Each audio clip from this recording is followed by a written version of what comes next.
Fala pessoal, tudo bem com vocês? Estamos com mais um conteúdo, mais uma notícia para vocês. Então já mete o dedo no like e se inscreva aí e ative o sininho de notificações para estar recebendo todos os nossos vídeos. Estamos aqui com o canal do Delta, todos os inscritos ao canal dele, o link está na descrição e no comentário fixado. E sem enrolações, vamos reagir ao vídeo. Isso aqui é um absurdo. Você vai começar o seu domingo indignado, porque Moraes vai destruir mais uma vida.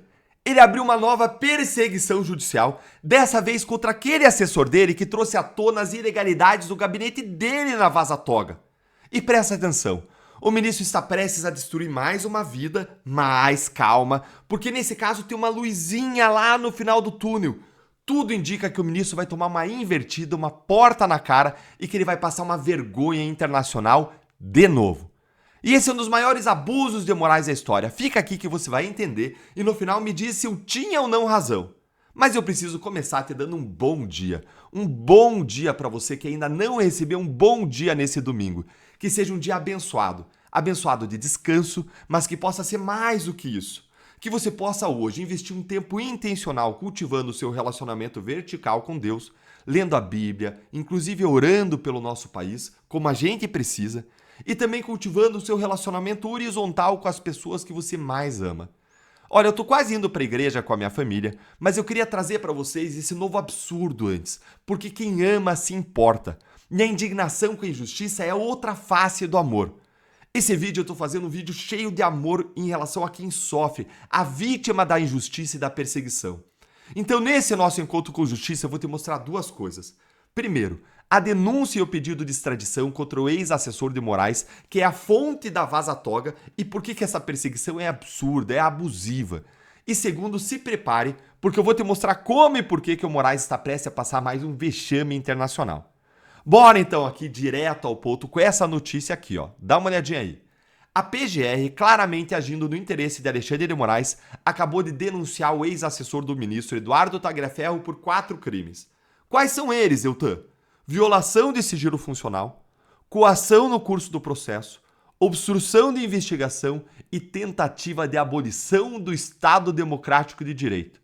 Gente, esses crimes aí viraram tipo pedra, que eles têm lá um monte de pedra para atacar em cima dos adversários, os inimigos.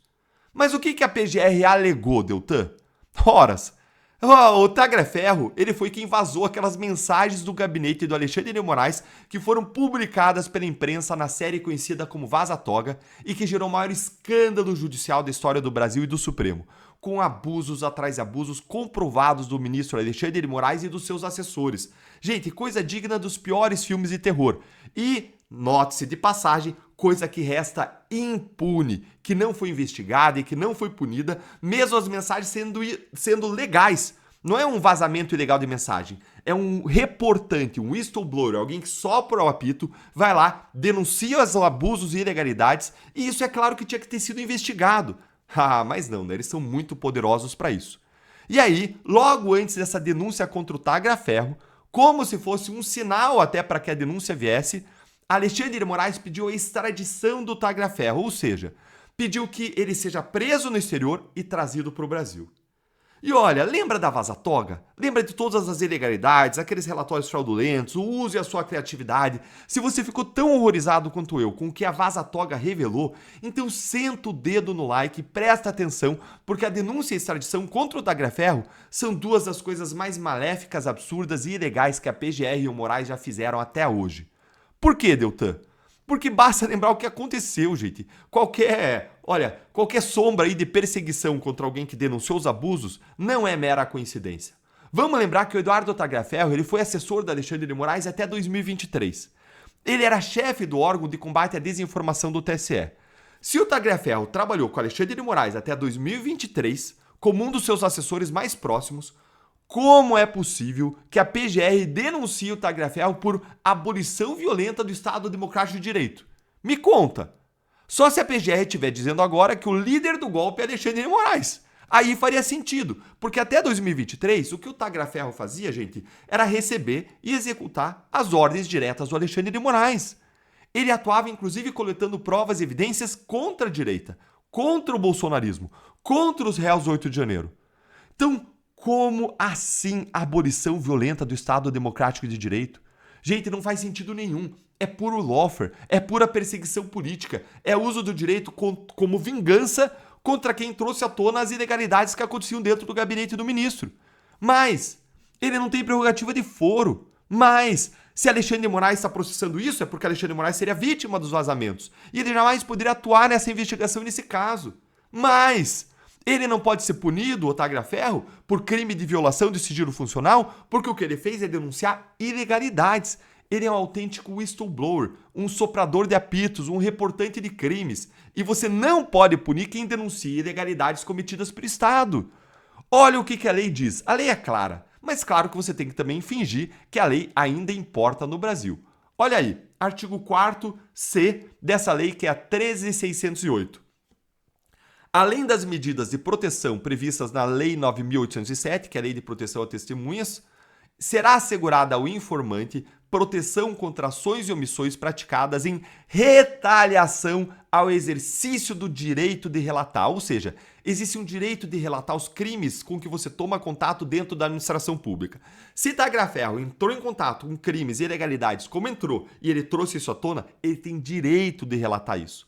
E aí, esse artigo da lei proíbe, ou seja, protege o informante de ações ou omissões praticadas em retaliação, protege ele contra a vingança, tais como demissão arbitrária, alteração injustificada de funções ou atribuições, imposição de sanções, ou seja, ele não pode ser punido, Tagliaferro, agora por crimes, porque ele relatou fatos que são em tese ilícitos, são em tese criminosos, são ilegalidades dentro do gabinete do Moraes. Ele não pode estar sujeito a sanções, a lei é clara.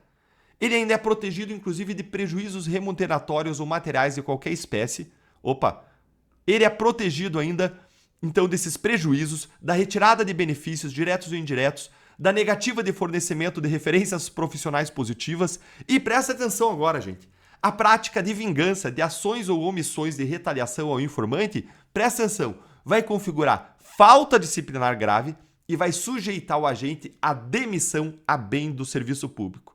Ou seja, a perseguição contra o Tagliaferro deveria sujeitar Moraes e o PGR à demissão se eles não fossem aí juiz e promotor. Claro que juiz e promotor têm proteções especiais, mas olha o grau de gravidade do que eles estão fazendo. Se é um servidor público que pratica perseguição contra outro porque o outro reportou crimes, esse servidor que persegue está sujeito à demissão. Moraes e PGR mereciam, pela letra da lei, ser demitidos. Mas você acha que isso vai acontecer? Conta aí pra mim nos comentários. O que a gente tá vendo, gente, é a subversão total da Constituição, da lei, da moralidade. O que a gente tá vendo aqui nesse caso agora é uma nova perseguição como aquela que aconteceu contra os réus 8 de janeiro. Como a que aconteceu contra os Mantovanes, a família Mantovani. Como aquela que acontece contra quem ousa se erguer, contra o regime censor em que a gente vive. Aliás, é a mesma perseguição que acontece contra quem combate a corrupção no Brasil. E agora vão destruir mais uma vida de mais uma família. Mas eu quero te trazer agora um alento, um pouco de esperança em relação a isso, que não vem do Brasil, uma esperança que vem do exterior. E eu quero te dizer que o ministro Alexandre de Moraes ele está prestes a adicionar uma nova vergonha internacional para sua coleção. Você lembra quais são todas elas? Vamos contar? O Moraes ele teve o seu pedido de extradição do Alan dos Santos negado pelos Estados Unidos. 1. Ele teve também o pedido de extradição do Oswaldo Eustáquio negado pela Espanha. 2. Ele teve os pedidos de inclusão do Alan dos Santos na difusão vermelha da Interpol negados. 3. Ele teve também os pedidos de inclusão do Oswaldo Eustáquio na difusão vermelha da Interpol negados. Esse é o 4. Teve ainda o visto americano cassado e está proibido de entrar nos Estados Unidos. 5 e 6. Ele foi ainda sancionado com a lei Magnitsky. 7. E se a gente for contar quantas vezes que o governo americano ou a embaixada americana aqui no Brasil detona o Alexandre de Moraes por semana, gente, aí com certeza a lista vai passar de 20 vergonhas internacionais. Pois bem, Moraes está prestes agora a passar mais uma nova vergonha internacional. Sabe por quê? Dá uma olhadinha aqui nessa análise do procurador da República, Vladimir Aras, procurador regional da República. Ele é especialista em direito internacional, é um dos maiores conhecedores dessa área do país e inclusive já trabalhou na Comissão Interamericana de Direitos Humanos. Olha só o que ele disse lá no X sobre o pedido de extradição do Tagliaferro que o Moraes mandou para a Itália. Olha aqui, ó. Antes de pedir a extradição de pessoas acusadas de vazamentos de dados sigilosos, as autoridades do Estado requerente devem averiguar se tal conduta pode ser considerada como sendo a de um whistleblower, ou seja, de um reportante ou denunciante ou informante ou alertador. Segue aqui. Na minha opinião, como professor de Direito Internacional, em regra, se uma pessoa procurada no exterior for enquadrada como reportante pelas autoridades competentes, não deve ela se sujeitar à extradição. Isso deve acontecer sempre que as revelações feitas pelo denunciante representarem a livre expressão de pensamento em nome da proteção do interesse público relevante. Esses elementos identificam um whistleblower, conforme a jurisprudência dos tribunais de direitos humanos. E ele cita uma série de casos internacionais aqui que se reconheceu a defesa e a importância de se defender a figura do reportante do bem aí, do whistleblower. Essa é a realidade. Então, gente, isso é exatamente o que está acontecendo aqui no Brasil. Esse aqui que a gente está vendo, esse pedido de extradição, essa denúncia, é mais um abuso gigantesco do Alexandre de Moraes, que está perseguindo um whistleblower que é protegido contra a extradição por normas e convenções internacionais. E mais, está fazendo isso, essa perseguição, no foro que não é o competente, porque ele não tem foro privilegiado, estão fazendo no Supremo Tribunal Federal, e quando o próprio Alexandre de Moraes é impedido de julgar esse caso, porque é ele que teve suas ilegalidades acusadas, denunciadas pelo reportante. Então é uma ilegalidade atrás da outra.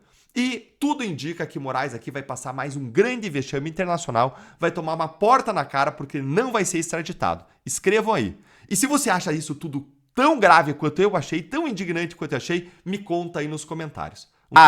Os bancos rejeitaram os pedidos do STF para ajudar os ministros contra a Magnitsky.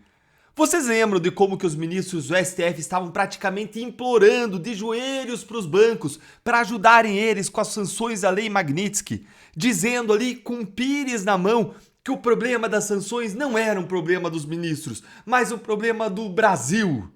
Lembra deles dizendo que os bancos também deviam se empenhar, inclusive falar com os americanos, quando os bancos simplesmente não têm nada a ver com esse problema? E lembram ainda das ameaças de Alexandre de Moraes em entrevista para Reuters, dizendo que os bancos brasileiros poderiam ser punidos se aplicasse a Magnitsky por aqui? Pois é, gente. Depois de os bancos tomarem um tombo de quase 42 bilhões de reais por causa daquela decisão esdrúxula do ministro Flávio Dino, agora eles deram a sua resposta. E o STF não vai gostar nadinha da resposta. Os bancos simplesmente viraram as costas pro STF. Lê aqui comigo o que saiu na coluna do Lauro Jardim no Globo e fica aqui que eu vou te mostrar depois como que a aproximação do julgamento do Bolsonaro está causando ainda mais medo, mais pânico e mais pavor nos ministros do STF. Bancos rejeitam pedido do Supremo para interceder contra a Lei Magnitsky. Aturdidos, olha aqui, aturdidos com a Lei Magnitsky, alguns ministros do Supremo tentaram convencer os grandes bancos a entrarem no circuito para negociar com o governo dos Estados Unidos a não apertarem o torniquete na aplicação das sanções. Só que ninguém topou, nenhum banco topou, até porque seria em vão, ou talvez fosse até suicídio para os bancos. É aquele velho ditado, a realidade ela se impõe. E ela está se impondo com mais força do que nunca contra o Supremo, que está descobrindo que a corte não é a força mais poderosa da galáxia, como eles achavam que era. Os ministros, eles estão ali descobrindo uma velha lei que tem lei da selva até. Há sempre um leão maior do que você por aí. E o Supremo provocou, cutucou, hostilizou o leão americano até onde ele podia. E agora eles estão ali em pânico, aturdidos com as consequências das suas próprias ações. Lê aqui comigo essa manchete que saiu na Folha de São Paulo. Governo e STF avaliam que julgamento de Bolsonaro pode levar a novas sanções dos Estados Unidos. Puxa vida, hein? Quem poderia imaginar uma coisa dessas? Você imaginou aí? Se você imaginou, então senta o seu dedo aí com força no like para todo mundo ver quanta gente já tinha pensado algo que era tão óbvio para todo mundo, menos era óbvio para o Supremo, né? E vem aqui ver comigo como que eles estão com medo lá no Supremo, como eles estão lá tremendo. Integrantes do governo Lula e do STF consideram real a possibilidade de Trump aplicar novas sanções econômicas contra o Brasil e outras restrições a autoridades do país com o julgamento do ex-presidente Bolsonaro, que começa agora em setembro. Na avaliação de ministros, há interesse dos Estados Unidos em criar instabilidade em torno do tribunal e do governo Lula, o que poderia se acirrar com o avanço do julgamento sobre a trama golpista liderada por Bolsonaro. Não, os Estados Unidos não têm interesse em causar instabilidade não, Folha. Eles têm interesse sim em acabar com os abusos, com o regime de censura e com o estado de exceção que se instalou no Brasil. Porque o combate à censura é uma das plataformas de campanha do Trump. Ele ganhou a eleição defendendo isso. Agora olha aqui comigo o medo do governo Lula de a coisa piorar ainda mais depois dos bancos perderem quase 42 bilhões de valor de mercado na semana passada. Olha aí. Sobre os riscos, governistas citam como exemplo o fato de as reservas de instituições financeiras serem em dólar e alertam até mesmo para a hipótese de saída dos investidores americanos debaixo da pressão do Departamento de Tesouro americano. Enquanto os ministros do STF e do governo Lula estão com medo, os nossos corações se enchem de esperança, vendo pela primeira vez uma luz no final do túnel com as sanções da Lei Magnitsky sobre o ministro Alexandre de Moraes, que podem se estender ainda aos outros ministros do Supremo se os abusos continuarem. E nesse domingo, eu quero te fazer um convite especial. Junto com mais de 40... Fala pessoal, o que vocês acharam aí do vídeo do Theo? Então todos os créditos, lembrando ao canal dele que tá o link na descrição e no comentário fixado. Vocês acharam? Deem sua opinião. Os ministros estão aí, não ministro não, que Moraes achou que ia conseguir barrar a Magnitsky, mas os bancos já deu sua opinião aí que não tem como batalhar contra os Estados Unidos, porque na verdade se Moraes tentar, pode até falir alguns bancos aí, falir uns bancos, trazer um prejuízo aí de bilhões para o Brasil, né? Então é isso, pessoal, deixe sua opinião aí, que é muito importante pra gente. Não se esqueçam, pessoal, de deixar o like e se inscrever no canal. Para esse vídeo chegar para mais pessoas, você tem que comentar. Então, comente aí. Estamos aqui na Conexão Política para governança criminal. Brasil lidera a América Latina em população sob domínio de facções. 26% vive nessa áreas. O Brasil tá aumentando. Estudo aponta que o país considera o território do crime, com em cada 4 brasileiros vive em regiões controladas por organizações criminosas.